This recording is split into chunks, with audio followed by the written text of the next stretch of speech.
Valitsus hakkas täna põhimõtteliselt mängima hasartmängu. Kultuuri peale. Taust on see, et kultuurirahastus Eestis sõltub hasartmängumaksu laekumisest ja järgmisel aastal otsustas valitsus nüüd toetada hasartmängumaksu langetamist, mis võtab kultuurilt raha ära. Hasartmäng seisneb selles, et järsku maksulangetus toob Eestisse hasartmängufirmasid juurde ja maksulaekumine seetõttu kasvab. Võib-olla.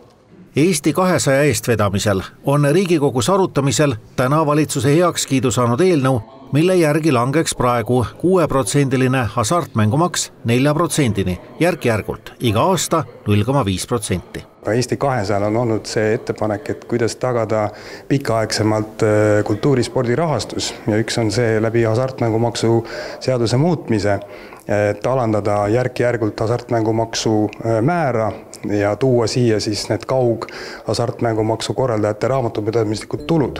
Endine rahandusminister, reformierakondlane Mart Võrklaev teeb plaani aga maatasa oma intervjuus Eesti Ekspressile, kus ta võrdles eelnõu autoreid nendega, kes Buratino muinasjutus uskusid rahapuu istutamisesse.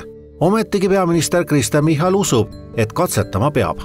Eks see nii-öelda hinnang põhineb ikkagi sellel teadmisel, et kui sul on erinevates riikides maksutase madalam, kui konkurentide juures, siis sinna kindlasti minnakse oma ettevõtet hoidma. Probleem on selles, et hasartmängumaksu laekumisest oleneb kultuuri rahastamine. Maksulangetus läheb juhul, kui firmasid Eestisse juurde ei tule, maksma 3 miljonit eurot kultuuri rahastamisest. Kui valitsuse lootus välisfirmad Eestisse kolimisest ei täitu, mis siis saab? Kui ei tule, siis me sellega edasi ei lähe, see on ka poliitiliselt kokku lepitud, et me vaatame esimeste aastate pealt, millised on reaktsioonid. Kultuur rahast ilma ei jää, lubab peaminister, öeldes, et kui hasartmängumaksu ei laeku, võtab valitsus selle raha mujalt ja annab kultuurile ikka. Teiseks maandame ka seda kultuuririski, et kui sealt ei peaks laekuma, siis tuleb mujalt kärpida see raha kultuurile leida. Nii et ma arvan, et see on suhteliselt selline siiski kaalutletud tegevus, mitte hasartmäng. Aga millised on nende kõnelejate enda kogemused hasartmängudega?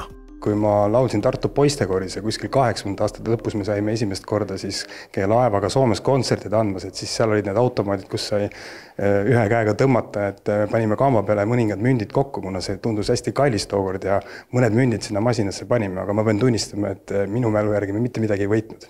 Ise olete mänginud hasartmänge? Jaa. Aga mina olen pigem selline suhteliselt kehvakene, et ma ostan lotopileti lootuses, et kui kunagi õnn peaks laeratama, aga ma väga liigselt ei pinguta selles valdkonnas.